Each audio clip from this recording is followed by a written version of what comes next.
Hola, si se está preparando para el examen de admisión o promoción docente, este material es fundamental. Vamos a analizar a fondo la Ley General de los Derechos de Niñas, Niños y Adolescentes, desglosando esos artículos clave que sí o sí hay que dominar. Así que vamos a empezar. Para que esto quede súper claro, hemos organizado la información en 4 grandes bloques. Primero, vamos a entender el corazón de la ley, sus principios. Después nos metemos de lleno con los derechos básicos, los innegociables. Luego veremos cómo se busca garantizar la igualdad y la seguridad. Y cerramos con lo que más nos interesa en nuestra práctica, cómo se aplica todo esto en la escuela. Antes de empezar a memorizar artículos, es vital entender la filosofía, el espíritu de la ley. ¿Cuáles son esas ideas que lo mueven todo? Bueno, estos son los principios que deben guiar absolutamente cada acción que tomemos, desde una política pública hasta una decisión en nuestro salón de clases. A ver, si hay un solo concepto que define esta ley entera, es este: el interés superior de la niñez. El artículo 2 es la piedra angular. Nos dice que, ante cualquier duda, ante cualquier decisión, la primera pregunta siempre tiene que ser: ¿qué es lo mejor para esa niña, niño o adolescente? Su bienestar no es una opción, es la máxima prioridad. Y claro, ese interés superior no se queda en el aire, se aterriza en algo bien concreto: el derecho de prioridad, que encontramos en el artículo 17. Esto significa, en la vida real, que si hay una emergencia, se les protege a ellos primero. Si llegan a un servicio público, se les atiende primero. Y si se va a crear una ley o un programa, se piensa en sus necesidades primero. Así de claro. Y bueno, ¿quién tiene que cargar con esta responsabilidad tan grande? El artículo 3 nos dice que no es tarea de una sola entidad, es un trabajo en equipo. Los gobiernos federal, estatal y municipal tienen que colaborar, tienen que coordinarse para que estos derechos sean una realidad. Es una responsabilidad compartida. Ahora sí, veamos cuáles son exactamente esos derechos que hay que proteger. Muy bien, ahora sí, entremos de lleno a los derechos que son la base, los cimientos de una vida digna para cada niña, niño y adolescente. Estos son los no negociables. El artículo 13 nos da un panorama completísimo. Y lo interesante es que nos muestra un enfoque integral. No se trata solo de sobrevivir, ¿verdad? Se trata del derecho a tener una identidad, a crecer en una familia, a ser tratados con igualdad, a vivir sin violencia, a educarse y, algo importantísimo, a poder participar y que su voz se escuche. Los artículos 14 y 16 van al derecho más fundamental de todos, el derecho a la vida y a la paz. Son muy tajantes.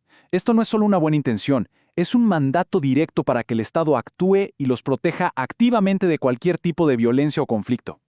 ¿Qué somos sin una identidad?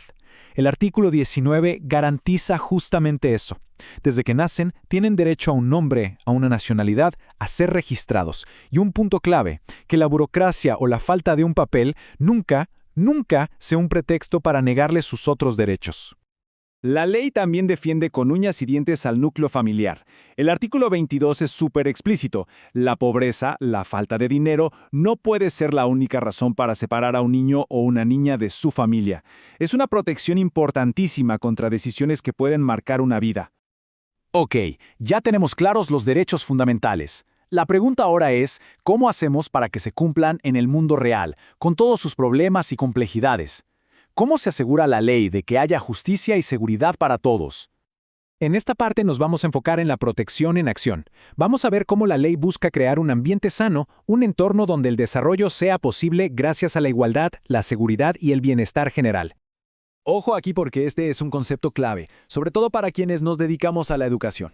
El artículo 36 nos habla de igualdad sustantiva. Y no es lo mismo que igualdad a secas. Tratar a todos por igual puede ser injusto si no empiezan desde el mismo lugar. La igualdad sustantiva significa reconocer esas diferencias y tomar acciones para nivelar el piso, para quitar obstáculos y que la oportunidad sea real para todos. Siguiendo esa línea, el artículo 39 es rotundo. La discriminación está prohibida. Punto. Y no solo eso, obliga a las autoridades a crear medidas especiales para prevenirla y eliminarla, sobre todo cuando se trata de niñas y niños que están en situaciones de mayor vulnerabilidad. El artículo 46 es uno de los más poderosos. Establece el derecho a vivir una vida libre de toda forma de violencia. Y esto le pone al Estado y a la sociedad una tarea enorme: proteger activamente su integridad personal, tanto física como psicológica. Cuando la ley habla de salud en el artículo 50, lo hace de una forma súper completa. No es solo ir al doctor cuando hay una enfermedad. Es tener servicios de calidad, sí, pero también es nutrición, es salud mental, es salud sexual y reproductiva y, por supuesto, es asegurar que quienes tienen alguna discapacidad tengan acceso a todo sin barreras. La ley también se acuerda de los grupos que son especialmente vulnerables. El artículo 89 es un claro ejemplo. Exige que a las niñas, niños y adolescentes migrantes se les dé protección y servicios completos sin importar de dónde vengan o cuál sea su estatus migratorio. Primero, su bienestar. Muy bien, ya vimos el panorama general. Ahora vamos a aterrizarlo en nuestro campo de trabajo. ¿Cómo se ve todo esto dentro de la escuela, en el patio, en el salón de clases e incluso en el mundo digital? Llegamos a la última parte, y quizá la más relevante para el día a día. Vamos a enfocarnos en esos artículos que nos hablan directamente a nosotros, los que trabajamos en educación y que moldean la vida dentro de la comunidad escolar. Miren esta tabla. Es como un resumen de bolsillo para el examen. Aquí relacionamos los derechos más importantes en el contexto de la escuela, como una educación de calidad, la libertad de expresión o el acceso a la tecnología, con el artículo que los respalda. Vamos a desglosar los más importantes. El artículo 57 es fundamental, porque no basta con que vayan a la escuela, se trata de la calidad de esa educación. Y la calidad, según este artículo, significa un enfoque en la dignidad, crear mecanismos contra el acoso, ser totalmente inclusivos, aplicar una disciplina que respete a la persona, en fin, hacer de la escuela un lugar seguro para crecer. Y recordemos siempre esto. Los estudiantes no son recipientes vacíos, son sujetos de derecho activos. Los artículos 64 y 71 lo reafirman. Tienen derecho a opinar sobre lo que les afecta, a ser escuchados y a que su opinión se tome en cuenta. Este es un pilar para construir escuelas verdaderamente democráticas.